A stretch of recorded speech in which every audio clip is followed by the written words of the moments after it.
안녕하세요. 유니크맘이에요. 아이가 공부를 안 해도 걱정이 되지만 성적 때문에 불안해하는 아이를 보면 그 또한 걱정이죠. 불안함이란 무엇이고 어디서 오는 걸까요? 불안함이란 외부 요인에 의한 마음의 움직임이고 내 욕망의 무게입니다. 마음은 나무와 같아서 외부에서 바람이 불면 흔들리고 환경이 변해도 영향을 받죠. 바람은 부모님과 사회의 기대이고 불확실한 미래인 겁니다. 같은 바람이라도 어떤 아이는 잘 견디는데 또 어떤 아이는 견딜 수 없을 만큼 힘들어해요.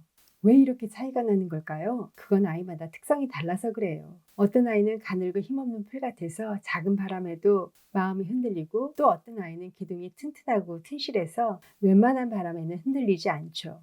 불안감이 많은 아이는 아직 연약한 풀에 불과한 거예요. 더군다나 욕심이라는 가지와 잎이 많으면 아주 작은 바람에도 걷잡을 수 없이 흔들리게 됩니다. 성적을 잘 받고 싶은 마음, 경쟁에서 우위를 차지하고 싶은 마음, 좋은 대학을 가고 싶어 하는 마음, 이것이 우리 아이들의 욕망이자 욕심입니다. 이런 욕망이라는 가지와 잎이 많으면 아주 작은 바람에도 걷잡을 수 없이 흔들리게 돼요. 겁도 많고 연약한데 꿈과 욕심이 많으니 얼마나 불안하겠어요. 그런데 이런 아이가 항상 풀이냐고요? 아니요. 그럴 수도 있지만 세월이 가면 그 누구보다도 강하고 튼튼해질 수 있어요. 좀 더디게 굵어지는 거죠. 그러니 약한 줄기를 가진 아이는 버팀목을 대주고 욕심이란 가지와 잎이 많은 아이는 조금 쳐주면 됩니다. 아이에게는 지금 너무 버거울 수 있으니까요. 아유, 하지만 걱정하지 마세요. 시간이 지나면 다시 가지와 잎은 자라게 돼 있어요. 마치 떡갈나무 가지 좀 자르고 잎 몇 장 따신다고 해서 그 특성이 변하는 건 아니거든요. 우리는 누구나 욕심, 욕망이라는 가지와 잎을 가지고 있어요. 보통 사람이니까 당연하죠. 우리는 부처님, 예수님, 공자님, 그리고 테레사 스님 같지는 않아요. 우리는 성인이나 성자가 아니잖아요. 아이가 미성숙해서 그 욕심의 무게를 견디지 못하면 가지치기를 하고 조금 기다려주면 됩니다. 가지치기란 적당히 욕심을 줄이고 세상은 조금 천천히 가도 된다는 메시지를 아이에게 전해주는 거죠. 아이 중에는 부담감을 못 견뎌서 잘못되는 아이도 있잖아요. 너무 많은 것을 한꺼번에 완벽하게 이루고자 인생의 사다리를 너무 높고 길게 걸고 두 칸 세 칸씩 올라가는 거죠. 하지만 한순간에 미끄러져서 바닥에 떨어질 수 있어요. 그런 아이일수록 다시 일어나긴 힘들고요. 자포자기하게 되는 거예요. 이런 아이에게는 느슨함을 좀 알려주세요. 너는 이미 잘하고 있다. 조금 천천히 가도 된다. 부모님이 먼저 느긋함을 가지셔야 합니다. 다리 힘이 없는데 빨리 달리다 보면 넘어져서 다치기도 하잖아요. 아이를 불안하게 하는 것은 아이의 성취감도 있지만 부모님과 사회의 기대도 있습니다. 성적을 최근하는 부모님, 학교에서의 본인의 위치, 그리고 부모님이 대단한 분이라면 그 부담감은 더 크죠. 아이가 부모님만큼 못 될까 봐서 걱정하잖아요. 사실 부모님이라는 나무가 너무 크면 아이가 그 그늘에 가려 고사할 수도 있어요. 참 안타까운 일이죠. 살아보니 세상의 성적이 다던가요? 부모님들 다 살아보셔서 알잖아요. 20대 때는 대학이 참 중요해요. 하지만 30대, 40대가 되면 글쎄요.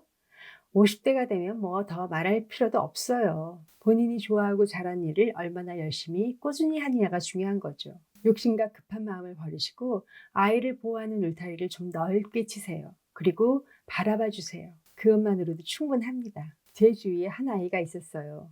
성적이 안 나올까봐 밤에 잠도 못 자고 밥을 먹어도 소화가 안 되고 그러다 보니 생활을 할 수가 없었어요.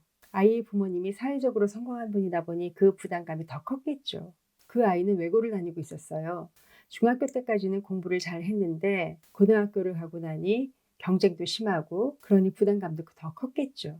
아우, 너무 당연하잖아요. 다들 잘하는 애들이 모였는데요. 그러다 보니 아이의 불안 지수가 그 아이가 감당할 수 없을 만큼 올라간 겁니다. 줄기에 비해서 가지와 잎이 과도하게 많은 아이였던 거죠. 그래서 부모님의 걱정이 이만저만 아니셨어요. 그렇다고 부모님이 아이를 채근하는 스타일도 아니었는데 아이 스스로가 본인을 볶은 거예요. 이때 부모님의 역할이 굉장히 중요한데 그 부모님들은 참 행동을 잘하셨어요. 아이가 잠을 못 자고 불안에 떨면 옆에 누워서 이야기도 하고 배드 쓸어주고 성적이 중요한 게 아니다. 너는 이미 너무 잘하고 있다. 그리고 너무 힘들면 학교를 좀 쉬어도 된다. 세상은 좀 천천히 가도 돼. 이렇게 이야기했습니다. 하지만 부모님은 부모님대로 아이에게 말은 못했지만 갈등과 고민이 얼마나 심했겠어요. 아이는 그렇게 달래놓고 부모님은 새벽 기도를 다니셨습니다. 그렇게 2년을 하니 아이는 일어섰어요. 부모님의 마음이 전달이 된 거죠. 아이를 믿는 부모님의 마음 덕분에 아이는 일어서서 본인이 원하는 대학을 갔고 지금은 본인이 원하는 공부를 하고자 유학을 갔습니다. 저는 그 아이가 그렇게 잘 이겨내리라고 생각하지 못했어요. 많이 심각했거든요.